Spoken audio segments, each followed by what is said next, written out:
નમસ્કાર વિદ્યાર્થી મિત્રો. હવે આપણે જોઈએ સ્વાધ્યાય 1.3. એમાં દાખલા નંબર પહેલો, એની અંદર કે નીચેની સંખ્યાઓને દશાંશ સ્વરૂપમાં લખો અને તે કેવા પ્રકારની છે તેની દશાંશ અભિવ્યક્તિ જણાવો. એની અંદર પહેલો દાખલો છે 36/100. તો એની દશાંશ અભિવ્યક્તિ એટલે કે આપણે ભાગાકાર કરીને ગણીશું, પરંતુ આપણે જ્યારે છેદની અંદર 10 હોય, 100 હોય કે 1000 હોય તો એની આપણે દશાંશ અભિવ્યક્તિ સરળતાથી લખી શકીએ. એટલે કે છેદની અંદર જો 100 હોય તો આપણે 2 પોઈન્ટ ડાબી બાજુ ખસવું પડે. જો છેદની અંદર 1000 હોય તો 3 પોઈન્ટ ડાબી બાજુ ખસવું પડે. જો છેદની અંદર 10,000 હોય તો 4 પોઈન્ટ ડાબી બાજુ ખસવું પડે. તો અહીંયા 36/100 છે તો છેદની અંદર 100 છે એટલે કે અત્યારે પોઈન્ટ છે એ 6ની પાછળ હોય. 2 પોઈન્ટ આપણે ડાબી બાજુ ખસીએ તો 1 અને 2 તો પોઈન્ટ અહીંયા આવી જશે અને છેદમાંથી 100 નીકળી જશે એટલે થશે 0.36. તો આ રીતના આપણે આગળના ધોરણમાં શીખી ગયા. તો આની દશાંશ અભિવ્યક્તિ થાય છે 0.36. પરંતુ આપણે એનો પ્રકાર પણ લખવાનો છે કે આ દશાંશ અભિવ્યક્તિ કયા પ્રકારની છે.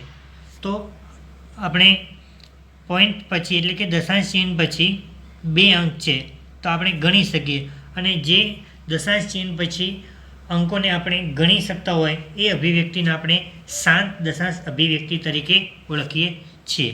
તો આ થશે શાંત દશાંશ અભિવ્યક્તિ. બીજો દાખલો જોઈએ 1/11. તો આની દશાંશ અભિવ્યક્તિ મેળવવાની છે અને ત્યાર પછી એ દશાંશ અભિવ્યક્તિ શાંત છે કે અનંત એ આપણે જણાવવાનું છે. તો અહીંયા એની દશાંશ અભિવ્યક્તિ મેળવવા માટે એનો ભાગાકાર કરવો પડશે કે 1/11. 1/11 કરીએ તો અહીંયા 12 11 છે અંદર 1 છે એટલે ભાગ ચાલશે નહીં, એટલે આપણે પોઈન્ટ મૂકવું પડે અને પોઈન્ટ મૂકીએ એટલે આપણે 0 ઉતારી શકીએ. તો એટલે થશે 10, પરંતુ હજી ભાગ ચાલશે નહીં એટલે ફરીથી આપણે અહીંયા 0 મૂકીશું એટલે ફરીથી આપણે એક 0 ઉતારી શકીએ એટલે થશે 100. હવે ભાગ ચલાવીએ તો 11 9 99, 100માંથી 99 જશે એટલે જવાબ આવશે 1, અને ફરીથી અહીંયા 1 આવી ગયો એટલે હવે શેષ છે એ 0 થશે નહીં, પરંતુ ફરીથી એ અંકોનું પુનરાવર્તન થશે. એટલે કે દશાંશ ચિહ્ન પછી ફરીથી આપણે અહીંયા 0 ઉતારીશું, ભાગ નહીં ચાલે, ફરીથી 0 મૂકીશું, ફરી 0 ઉતારીશું એટલે પછી 9 ભાગ ચાલશે. એટલે કે આ અંકોનું હવે પુનરાવર્તન ચાલુ થઈ ગયું એટલે હવે આગળ સતત પુનરાવર્તન થયા કરશે. એટલે હવે આપણે લખી શકીએ 1/11ની દશાંશ અભિવ્યક્તિ થાય 0.09, અને 09 દશાંશ ચિહ્ન પછી 09 છે એ અંકોનું પુનરાવર્તન થશે એટલે કે એને 0912 વડે પણ દર્શાવી શકીએ. તો આ એની દશાંશ અભિવ્યક્તિ થઈ. અને આ કેવા પ્રકારની છે તો 09 09 09 ચાલ્યા કરશે એટલે કે અનંત પ્રકારની છે, પરંતુ અનંતની અંદર 2 પ્રકાર છે, એક આવૃત અને બીજી અનાવૃત. જો એનું એ અંકોનું પુનરાવર્તન થતું હોય તો એ આવૃત દશાંશ અભિવ્યક્તિ, અને જે બીજા કોઈ અંકોનું પુનરાવર્તન થતું હોય એની એ અંકોનું પુનરાવર્તન થતું ન હોય તો એ અનંત અનાવૃત. તો માટે આની અભિવ્યક્તિ લખીએ તો આ અનંત આવૃત દશાંશ અભિવ્યક્તિ છે.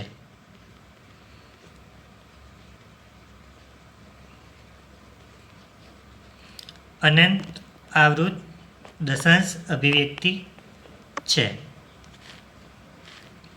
હવે એની અંદર પહેલા દાખલાની અંદર ત્રીજો દાખલો જોઈએ 4.1/8.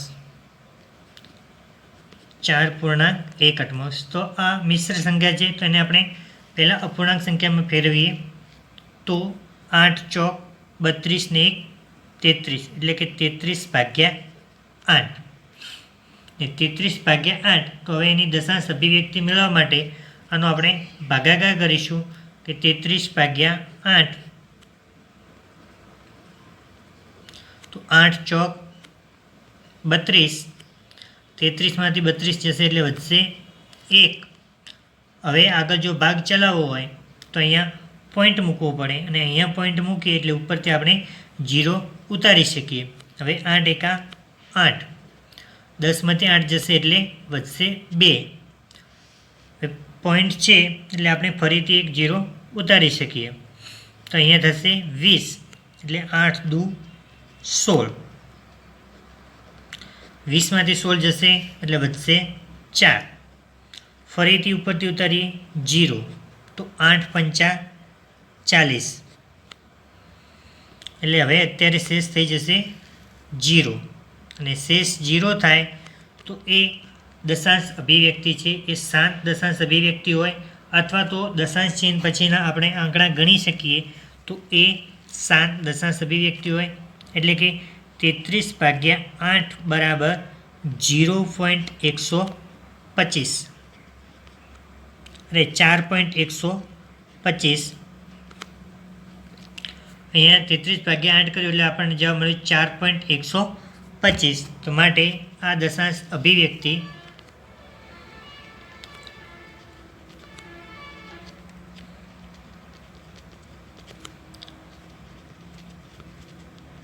શાંત છે.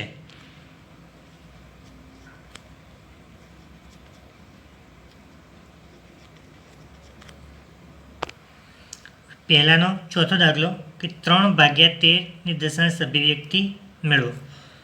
તો આપણે 3/13ની દશાંશ અભિવ્યક્તિ મેળવવા માટે આનો ભાગાકાર કરીશું કે 3/13. હવે અહીંયા 3 છે, અહીંયા 13 છે, એટલે ભાગ ચાલશે નહીં. ભાગ ચલાવવા માટે તો પછી પોઈન્ટ મૂકવું પડે, અને પોઈન્ટ મૂકવો એટલે અહીંયા આપણે 0 મૂકી શકીએ. તો હવે ભાગ ચલાવીએ કે 13 દુ 26, 30માંથી 26 જશે એટલે વધશે 4. હવે પોઈન્ટ પછી આપણે બીજો 0 ઉતારી શકીએ, તો અહીંયા થશે 0, 13 તરી 39, અહીંયા વધશે 1. ફરીથી ઉપરથી ઉતરશે 0, હવે ભાગ ચાલશે નહીં. તો આપણે ઉપર 0 મૂકી અને ફરીથી 0 ઉતારી શકીએ. અહીંયા છે 13, હવે ભાગ ચલાવીએ તો 13 સિત્તા 91, 13 સિત્તા 91, એટલે અહીંયા વધશે 9, ઉપરથી ઉતરશે 0. હવે ફરી ભાગ ચલાવીએ તો 13 છંગ 78, 13 સિત્તા 91, એટલે 6 ભાગ ચાલશે, 13 છંગ 78. અહીંયા થશે વધશે 2, અહીંયા વધશે 1. દસકો લઈએ, 10માંથી 8 જાય તો 2, અને અહીંયા 9ને કાપીને 8 મૂકીએ એટલે 8માંથી 7 જશે એટલે વધશે 1.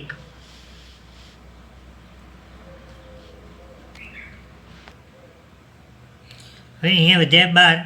હવે ફરીથી આપણે 0 ઉતારીએ તો થશે 120, ને ભાગ ચલાવીએ એટલે 13નો ઘડીઓ બોલીએ તો 13 નવા 117,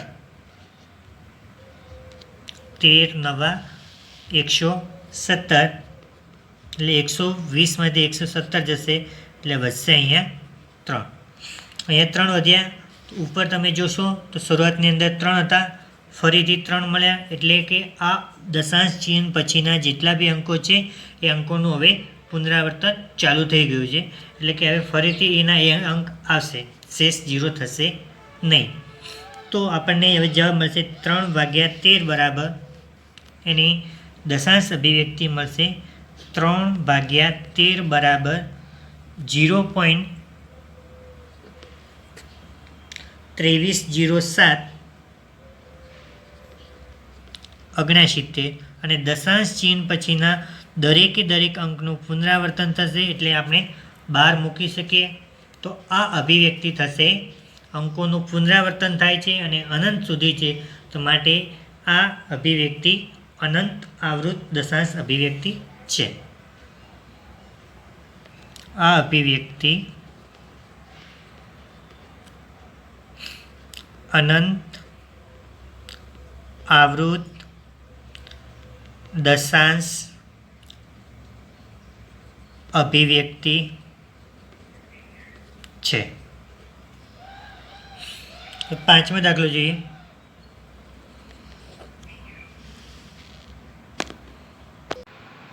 હવે જોઈએ પાંચમો દાખલો 2/11.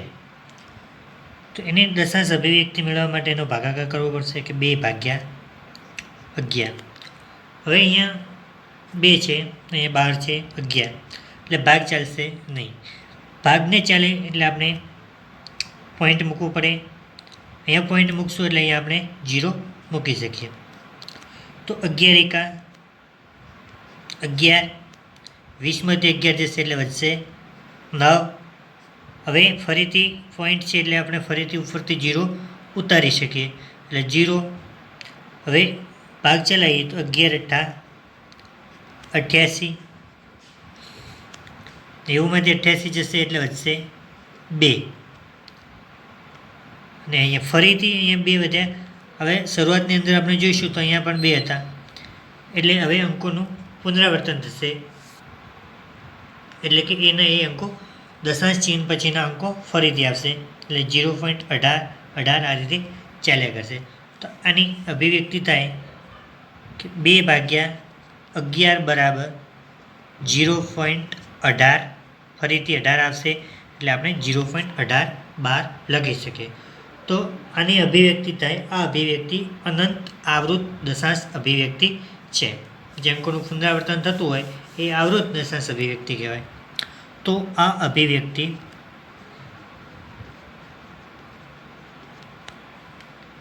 અનંત આવૃત દશાંશ અભિવ્યક્તિ છે. છઠ્ઠો દાખલો 329/400. જ્યારે આ રીતનું હોય તો આપણે પહેલાં એના ભાગ કરીશું કે 329/400 એટલે કે 100/100 × 4 લખી શકાય. 400ની જગ્યાએ આપણે લખ્યા 100 × 4. પછી 329/4 કરીશું અને જે છેદમાં 100 છે એના આપણે 2 પોઈન્ટ ડાબી બાજુ ખસીશું એટલે આપણને જવાબ સરળતાથી મળી જશે. તો 329/4 કરીએ.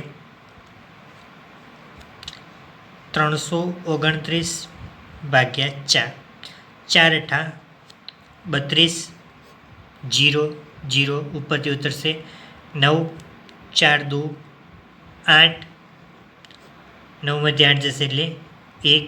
હવે ભાગ ચાલશે નહીં એટલે અહીંયા પોઈન્ટ મૂકવો પડશે તો આપણે ઉપરથી 0 ઉતારી શકીએ. પછી 4 એકા 4, 4 2 8, શેષ વધશે 2 0. હવે 4 × 5 = 20, શેષ થશે 0. એટલે જવાબ આવશે 329/4 82.25.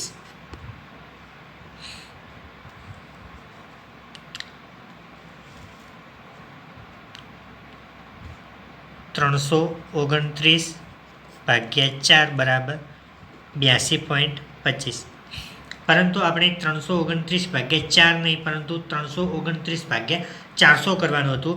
એટલે અહીંયા 400ની જગ્યાએ આપણે લખ્યા હતા 329/4 × 100 એટલે કે 82.25/100.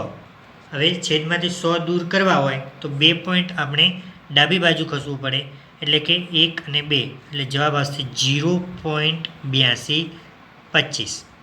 તો હવે પોઈન્ટ પછીના જે અંક છે આપણે ગણી શકીએ એટલે આ અભિવ્યક્તિ છે એ શાંત દશાંશ અભિવ્યક્તિ થઈ. તો માટે આ અભિવ્યક્તિ શાંત દશાંશ અભિવ્યક્તિ છે. આ અભિવ્યક્તિ છે એ શાંત દશાંશ અભિવ્યક્તિ છે. દાખલા નંબર 2 કે તમે જાણો છો કે 1/7 બરાબર 0.14285712, એટલે કે આપણને ભાગાકાર આપી જ દીધો છે, ભાગાકાર કરવાની અહીંયા જરૂર નથી કે 1/7ની કિંમત આપણને આપેલી છે કે 0.14285712. તો ભાગાકારની લાંબી પ્રક્રિયા કર્યા વગર આપણે 2/3, 2/7, 3/7, 4/7, 5/7 અને 6/7 મેળવવાના છે. તો એની દશાંશ અભિવ્યક્તિ શું હોય એ આપણે મેળવવાની છે, પરંતુ ભાગાકારની પ્રક્રિયા કર્યા સિવાય. તો પહેલું આપણે આપેલું છે કે 2/7. તો 2/7 આપણે કઈ રીતે મેળવીશું? તો 2/7 છે તો આને આપણે 2 ગુણ્યા 1/7 લખી શકાય. 2/7 છે તો આને આપણે 2 ગુણ્યા 1/7 લખી શકાય, એટલે કે 2 એકા 2 અને છેદમાં 7, એટલે ફરીથી આપણને 2/7 જ મળશે. તો 2 ગુણ્યા 1/7, 1/7ની કિંમત આપણને ઉપર આપી જ દીધી છે કે 0.14285712, 0.14285712. તો હવે આનો 2 સાથે ગુણાકાર કરીએ, એટલે કે 2 સિત્તા 14 વધી આવી 1, 5 દુ 10 ને 1, 11 વધી આવી 1, 8 દુ 16 ને 1, 17 વધી આવી 1, 2 દુ 4 ને 1, 5, 4 દુ 8, 2 એકા 2 અને આ છે 0 પોઈન્ટ. તો 0.285714, આના અંકો ફરીથી પુનરાવર્તન થશે, એટલે કે 0.285714 થશે. તો 2/7 આપણને મળી ગયું ભાગાકાર કર્યા સિવાય. પછી આપણે મેળવીએ કે 3/7. તો એવી જ રીતે 3/7 બરાબર આપણે લખી શકીએ કે 3 ગુણ્યા 1/7. તો 3 ગુણ્યા 1/7ની કિંમત આપણને આપેલી છે કે 0.14285712, 0.14285712. હવે ગુણાકાર કરીએ કે 3 ગુણ્યા 0.14285712નો, તો 3 સિત્તા 21નો એકડો વધી 2, 5 તરી 15 ને 2, 17 નો સાતડો વધી 1, 8 તરી 24 ને 1, 25 નો પાંચડો વધી 2, 3 દુ 6 ને 1, 2, 8, પછી 4 તરી 12 નો બગડો વધી 1, 3 એકા 3 ને 1, 4 અને આ 0 પોઈન્ટ, એટલે કે 0.428571 થશે. તો 3/7 આપણને મળી ગયું કે 0.428571. હવે આપણે મેળવીએ 4/7. તો 4/7 છે તો એને 4 ગુણ્યા 1/7 લખી શકાય, અને 4 ગુણ્યા 1/7 એટલે કે 4 ગુણ્યા 1/7ની આપણને કિંમત આપેલી છે કે 0.14285712, 0.14285712. હવે ગુણાકાર કરીએ તો 7 ચોક 28નો આંકડો વધી 2, 5 ચોક 20 ને 2, 22નો બગડો વધી 2, 8 ચોક 32 ને 2, 34નો ચોગડો વધી 3, 4 દુ 8, 8 ને 3, 11નો એકડો વધી 1, ચોકું ચોકું 16 ને 1, 17નો સાતડો વધી 1, 4 એકા 4 ને 1, 5 ને આ 0 પોઈન્ટ, એટલે કે 0.571428 થશે. હવે 5/7 મેળવી. 5/7 તો એને આપણે લખી શકીએ કે 5 ગુણ્યા 1/7, એટલે 5 એકા 5/7, એટલે 5/7 જ જવાબ થશે, પરંતુ આપણે એને ભાગ કરીને લખ્યું. તો 5 ગુણ્યા 1/7, 1/7ને આપણને કિંમત આપેલી છે જો 0.14285712. ગુણાકાર કરીએ. 7 પંચા 35નો પાંચડો અધ્યાય 3, 5 5 25 ને 3 28નો આઠડો અધ્યાય 2, 8 પંચા 40 ને 2 42નો બગડો અધ્યાય 4, 5 દુ 10 ને 4 14નો ચોગડો અધ્યાય 1, 5 ચોક 20 ને 1 21નો એકડો અધ્યાય 2, 5 એકા 5 ને 2 7 અને આ 0 એટલે કે 0.71 42 85 12. તો એ અંકોનું પુનરાવર્તન થશે એટલે અહીંયા 12 કરી દેવાનું. એ રીતે અહીંયા આપણને 4/7 એમાં પણ 0.571428 મળશે. હવે 6/7 મેળવવાનું. તો 6/7 બરાબર આપણે લખી શકીએ કે 6 ગુણ્યા 1/7. તો 6 ગુણ્યા 1/7, 1/7ની કિંમત આપણને આપેલી છે 0.14285712. ગુણાકાર કરીએ.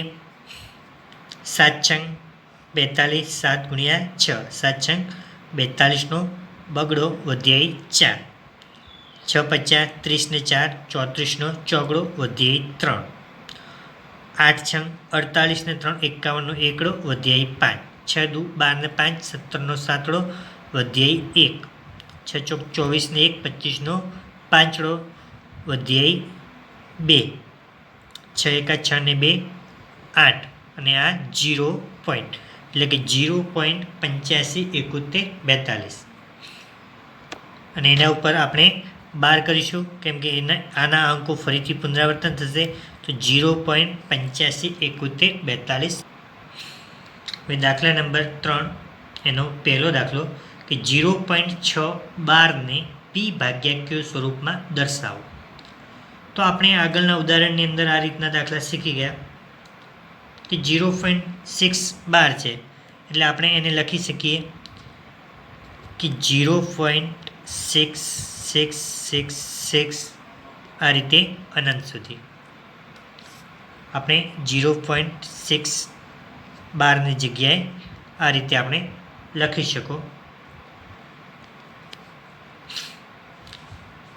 0.612 બરાબર 0.6666 અનંત સુધી. હવે જે આપેલું છે એના બરાબર આપણે x ધારીશું એટલે કે 0.666 બરાબર x ધારો કે x બરાબર 0.666 આ રીતે અનંત સુધી હશે. એને આપણે સમીકરણ નંબર 1 આપીશું. હવે પછી જોવાનું કે દશાંશ ચિહ્ન પછી તરત જ અંકોનું પુનરાવર્તન થાય છે.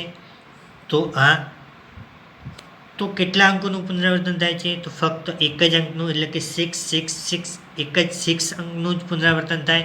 એટલે કે હવે બંને બાજુ આપણે 10 વડે ગુણીશું. તો બંને બાજુ 10 વડે ગુણતા અહીંયા 10 વડે ગુણીએ એટલે કે 10x બરાબર અહીંયા 10 વડે ગુણીશું એટલે એક પોઈન્ટ જમણી બાજુ જશે એટલે કે 6.666 આ રીતે અનંત સુધી ચાલશે. એને સમીકરણ નંબર 2 આપીએ. હવે સમીકરણ 2માંથી સમીકરણ 1ની બાદ કરતા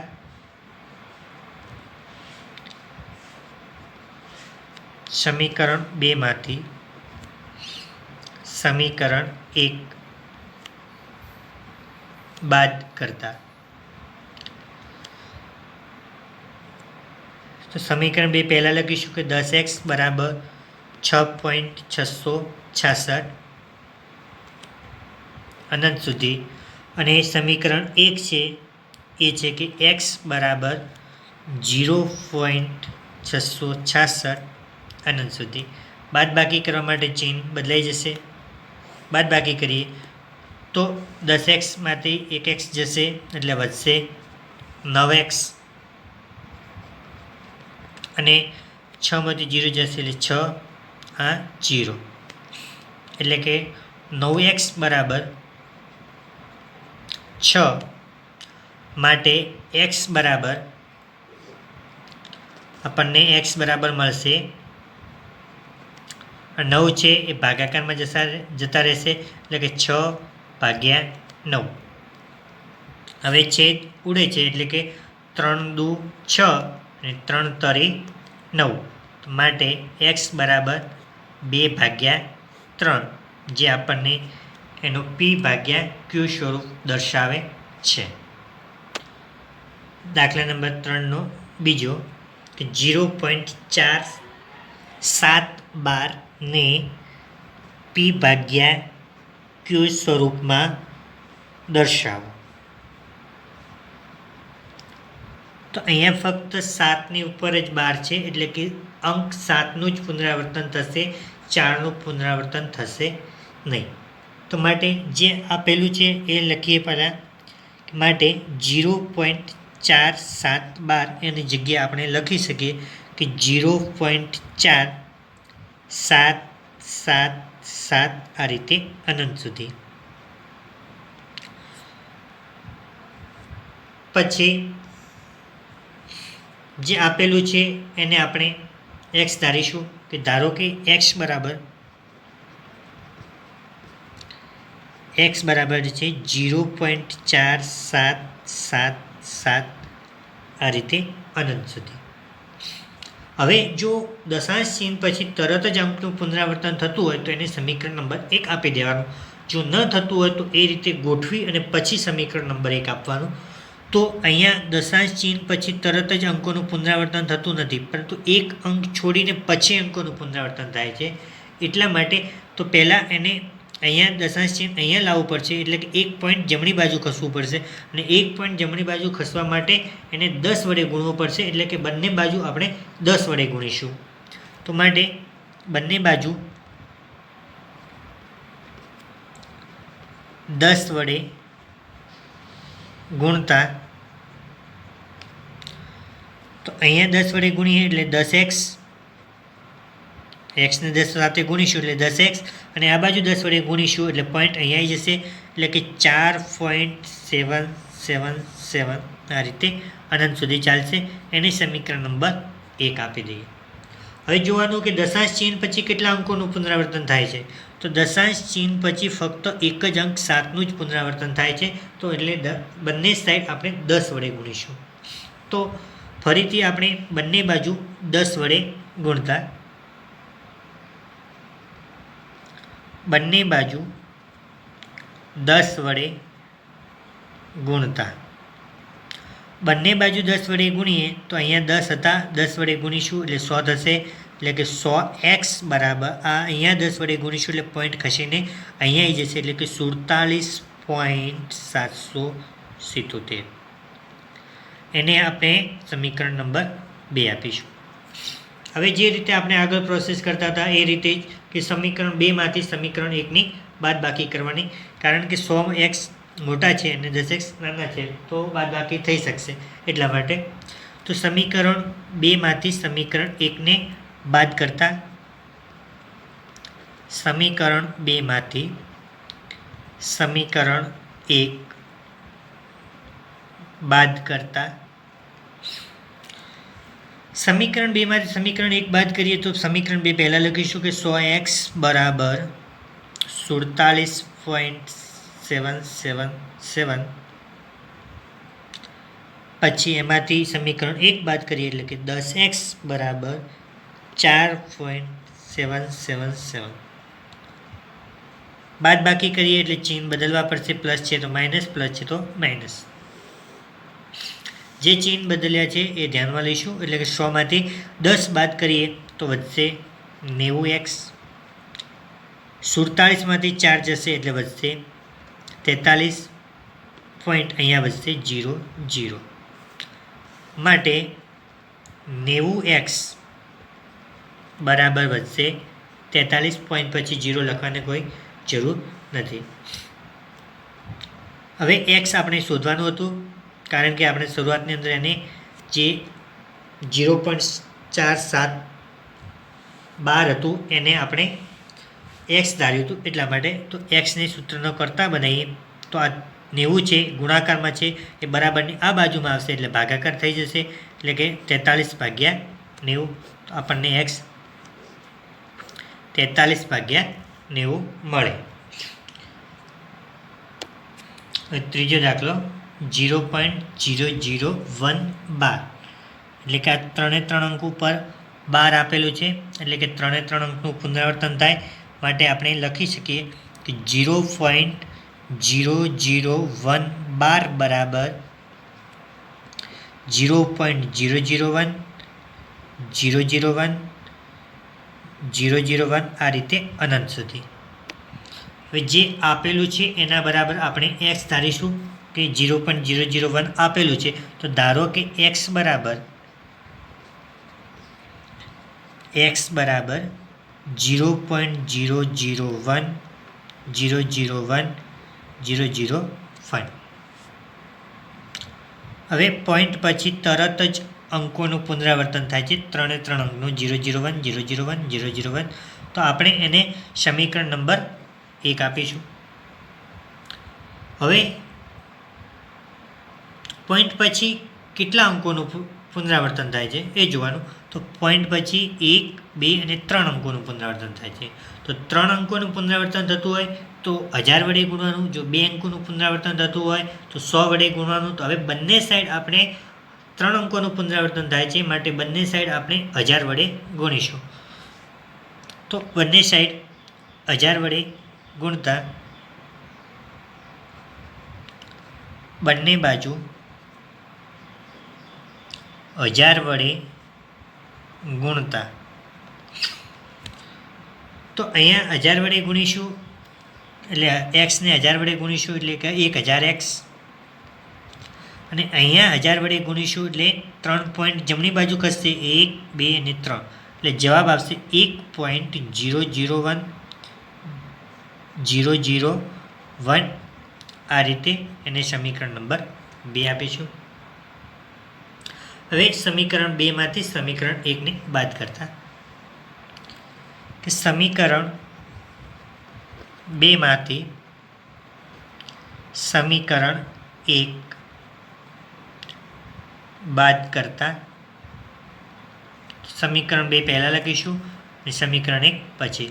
તો 1000x બરાબર 1.001 001.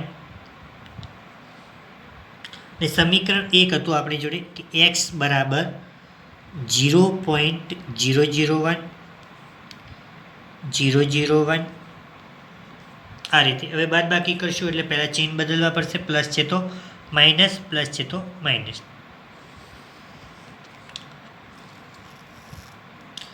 1000માંથી x જશે એટલે 999x, 1માંથી 0 જશે એટલે 1, અને પાછળ તો આ 0માંથી 0 જશે એટલે 0 0, પાછળ તો બધું 0 થશે એટલે 999x બરાબર 1. માટે આપણે x શોધવાનું છે, તો 999x બરાબર 1. તો માટે x બરાબર 1/999. Thank you.